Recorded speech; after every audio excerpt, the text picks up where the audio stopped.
Apex financial institution बोला जाता है। ठीक है, क्या बोला जाता है? राइट, किसी भी कंट्री के सेंट्रल बैंक को क्या बोला जाता है? Apex financial institution. और हमारे कंट्री का जो अपेक्स फाइनेंशियल इंस्टीट्यूशन है वो कौन है? RBI, reserve bank of India. इसी तरह हर कंट्री के अलग अलग अपेक्स फाइनेंशियल इंस्टीट्यूशन होते हैं, जैसे कि इंग्लैंड का है बैंक ऑफ इंग्लैंड, अमेरिका का है फेडरल बैंक, स्विट्जरलैंड का है स्विस बैंक। ठीक है, ये सब क्या है? अपेक्स फाइनेंशियल इंस्टीट्यूशन है। अपेक्स फाइनेंशियल इंस्टीट्यूशन का मतलब क्या करता है? ये जो आपका इंस्टीट्यूशन है ये रेगुलेट करता है, ठीक है, रेगुलेट करता है और या फैसिलिटेट करता है, facilitates to commercial bank, to commercial bank. जितने भी कमर्शियल बैंक है उनको रेगुलेट करते हैं या फैसिलिटेट करते हैं। क्या मतलब होता है रेगुलेट और फैसिलिटेट करने का? कि अगर किसी चीज में, जितने भी कमर्शियल बैंक है उसको रूल्स एंड रेगुलेशन प्रोवाइड करते हैं, समझ में आ रही बात? और उनको आगे बढ़ने के लिए फैसिलिटेट भी करते हैं। आगे बढ़ने का मतलब है कि जैसे बैंक को एक्सपेंड करना है अपनी बैंक, ठीक है, बैंक को अपना बिजनेस और बढ़ाना है, तो वहां पर आरबीआई हेल्प भी करता है। इसीलिए हम इसको अपेक्स फाइनेंशियल इंस्टीट्यूशन कहते हैं। आरबीआई का डायरेक्ट कांटेक्ट कस्टमर से बैंकिंग के केस में, डिपॉजिट और लेंडिंग के केस में नहीं होता है। हम अगर बैंक में जाते हैं, कौन से बैंक में जाते हैं? कमर्शियल बैंक में जाते हैं, जैसे कि Punjab national bank, state bank of India, ये सब कौन से बैंक है? कमर्शियल बैंक है। तो बैंक में बेसिकली मेन जो मोटिव होता है वो दो ही होता है, या तो पैसा जमा करना या तो पैसा निकालना। मेजॉरिटी ऑफ पब्लिक जो बैंक जाती है ये दो ही मोटिव से जाती है, पैसा जमा करना, पैसा निकालना। इसलिए पता है इसको क्या कहते हैं? प्राइमरी फंक्शन कहते हैं कमर्शियल बैंक का। लेकिन कभी आप सेंट्रल बैंक गए हो? कभी? कभी नहीं गए, क्योंकि सेंट्रल बैंक में कभी भी पैसा जमा करना निकालना ये पब्लिक नहीं करती है। हाँ, सेंट्रल बैंक में कौन करता है? बैंक करता है या गवर्नमेंट करता है। इसीलिए कमर्शियल बैंक का फंक्शन और सेंट्रल बैंक का फंक्शन दोनों अलग अलग है। कमर्शियल बैंक का फंक्शन हम पहले पढ़ चुके हैं, अब हम सेंट्रल बैंक के फंक्शंस की बात करते हैं। Functions of central bank, functions of central bank क्या है रिया? इसके फंक्शंस कुछ याद है? Currency authority, very good. Currency authority function, क्या मतलब है करेंसी अथॉरिटी से? मतलब नोट्स इशू करने की अथॉरिटी जो है वो। ठीक है, नोट्स इशू करने की अथॉरिटी किसको है?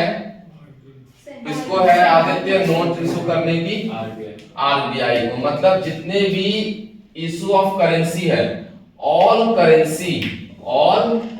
Currency except what?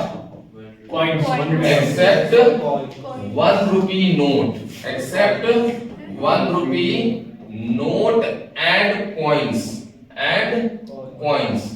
ठीक है। वो कौन करता है? इशूड कौन करता है? RBI, by RBI. इसीलिए इसको हम कहते हैं currency authority function.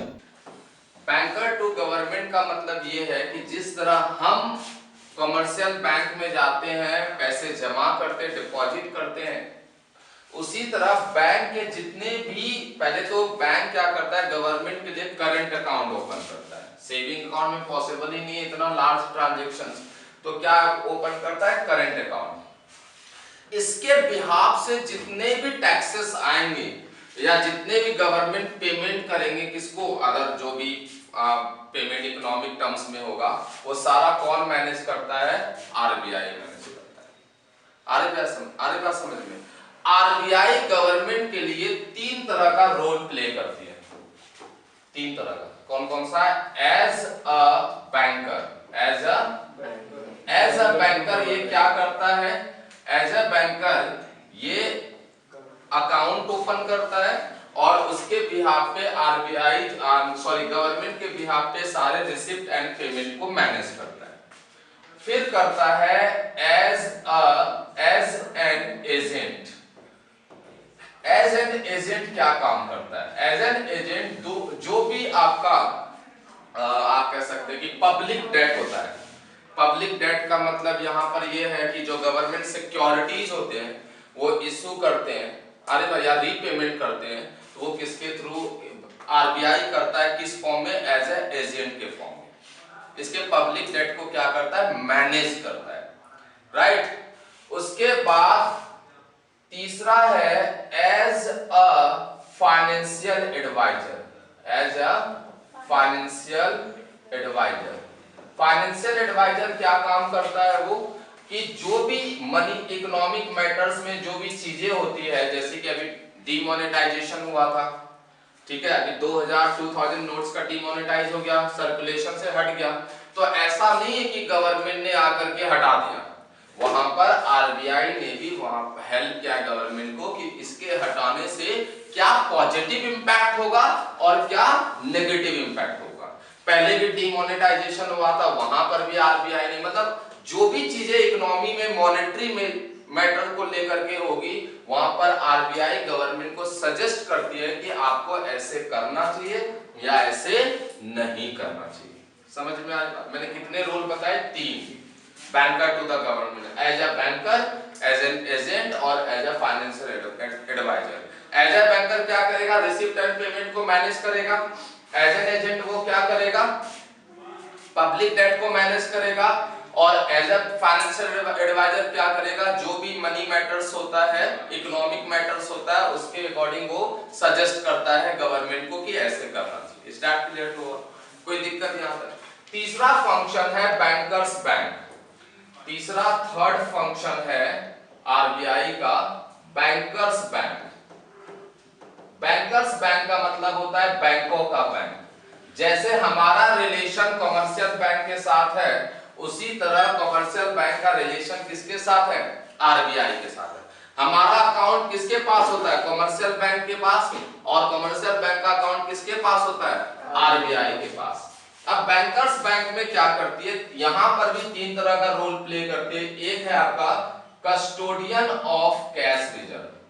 Custodian of cash reserve. Custodian का मतलब होता है सही से रखना।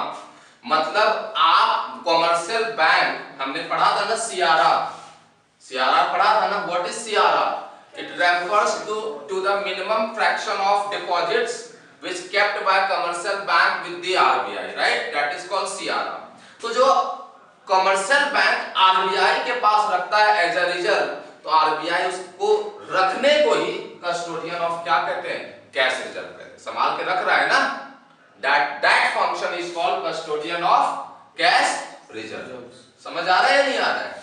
उसके बाद सेकंड जो आता है वो है लेंडर ऑफ लास्ट रिजॉर्ट। ये बहुत इंपॉर्टेंट फंक्शन है कमर्शियल बैंक का, सॉरी सेंट्रल बैंक का for the commercial bank. Lender of last resort का मतलब होता है लास्ट लेंडर। अगर कमर्शियल बैंक फाइनेंशियल क्राइसिस को फेस कर रहा है, फाइनेंशियल डिफिकल्टीज को फेस कर रहा है, तो वहां पर क्या करती है? आरबीआई हेल्प करती है कमर्शियल बैंक को। For example Ojaswita, for example commercial bank को अपना बिजनेस एक्सपेंड करना है, ब्रांच एक्सपेंड करना है, तो वहां पर कमर्शियल बैंक को नीड है फाइनेंशियल की, ठीक है, नहीं है पैसा, तो वो किसको अप्रोच करेगी? सेंट्रल बैंक को कि भैया मुझे कुछ पैसे दे दो, मैं अपना ब्रांच एक्सपेंड करने के लिए जा रहा हूं। पैसे मतलब फ्री में नहीं देगी, वो एज अ लोन देंगे उसको, तो वहां पर आरबीआई जो है उनको हेल्प करती है। इसी तरह और भी अगर फाइनेंशियल शॉर्टेज होता है किसके पास? कमर्शियल बैंक के पास, तो वहां पर आरबीआई लास्ट लेंडर है, मतलब कहीं से हेल्प नहीं मिला तो लास्ट आरबीआई उसको हेल्प करती है।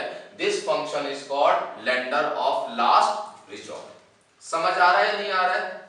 कोई दिक्कत? एंड तीसरा है आपका यहां पर clearing house function. Clearing house function का मतलब यहां पर यह है कि जो भी आपने देखा होगा जब आप चेक डिपॉजिट करते हैं बैंक में, तो तुरंत के तुरंत चेक क्लियर नहीं होता। आपको मैं बता दूं, पहले मतलब आज से 5 साल 10 साल पहले की बात करूं तो चेक क्लियर होने में एक एक हफ्ते भी लग जाते थे, कई बार तो 10-15 दिन भी लग जाता था चेक क्लियर होने में, क्योंकि टेक्नोलॉजी इतना एडवांस नहीं थी। चेक जमा करते थे, फिर वो फिजिकल टर्म्स में जाता था, फिर आरबीआई के पास, फिर आरबीआई वहां डेबिट क्रेडिट एंट्री बैंकों के पास मारता था, फिर बैंक के पास अप्रूवल आता था कि हाँ भाई पैसा आ गया है, ठीक है। जैसे फॉर एग्जांपल आदित्य ने मुझे बोला कि सर ये लीजिए ट्यूशन फी, ठीक, चेक दे दिया 2000 रुपए का। इसने चेक दिया किस बैंक का, एचडीएफसी बैंक का, और मेरा अकाउंट किसका है, पंजाब नेशनल बैंक में। तो मैंने वो चेक लिया और पंजाब नेशनल बैंक में डिपॉजिट कर दिया, राइट। अब पंजाब नेशनल बैंक के पास एचडीएफसी बैंक का चेक आया, तो क्या पंजाब नेशनल के पास है राइट कि वो एचडीएफसी के पैसे निकाल ले? नहीं। तो पंजाब नेशनल बैंक वो चेक किसको भेजेगा, आरबीआई। क्योंकि क्यों भेजेगा आरबीआई को, कि आरबीआई के पास सबका क्या है, अकाउंट है। आरबीआई उसको वेरीफाई करेगी कि पर्टिकुलर जो है कस्टमर जिसने चेक दिया है क्या उसके बैंक में पैसे है या नहीं। अगर है तो वहां पर क्लियर हो जाएगा, फिर वहां पर एचडीएफसी से पैसा निकाल लेगी आरबीआई और पंजाब नेशनल बैंक में क्या कर देगी, डिपॉजिट कर देगी। ये प्रोसेस होने में टाइम लगता था। अब टेक्नोलॉजी एडवांस हो गया है, इंटरनेट फास्ट हो गया है, तो ये चीजें अब चेक क्लियर होने में कई बार 2 दिन में ही हो जाता है, कई बार 3 दिन लग जाता है अगर कोई हॉलीडे ना हो तो, ठीक है। और आने वाले समय में साथ के साथ चेक क्लियर हो जाएगा, जमा करो जैसे वो एंट्री मारेंगे चेक क्लियर हो जाएगा, इतना एडवांस आ जाएगा।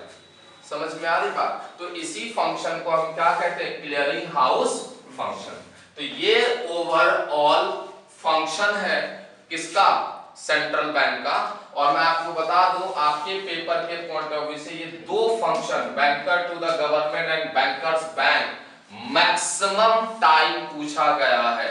और मैं आपको बता दूं इसके अलावा एक और रोल प्ले करती है RBI for the commercial bank. वो कौन सा रोल होता है, supervisor role, supervisory role. Supervisory role में क्या होता है, बैंक जो है, आरबीआई जो है वो ऑब्जर्व करती है, सुपरवाइज करती है कमर्शियल बैंक को कि कहीं कोई गलत काम तो नहीं कर रहा है बैंक, कहीं केवाईसी बिना केवाईसी किए हुए किसी को लोन तो नहीं दे रहा है, कहीं कोई फ्रॉड तो नहीं कर रहा है। ऐसा अगर कोई बैंक करती है तो आरबीआई ऑब्जर्व करती है और उस बैंक का आरबीआई लाइसेंस भी ले सकती है या उसके ऊपर पेनल्टीज भी इंपोज कर सकती है। इसीलिए कमर्शियल बैंक जो है कभी भी बिना RBI, I mean without guidelines of RBI वो कुछ नहीं करती है। आरबीआई के गाइडलाइंस के बाहर कुछ नहीं कर सकती, उसके अंदर ही करेंगे, क्योंकि आरबीआई का इतना स्ट्रॉन्ग सुपरविजन है। समझ में आ रही बात? तो overall these are the main functions of central bank. Clear है? चलिए बाकी नेक्स्ट क्लास में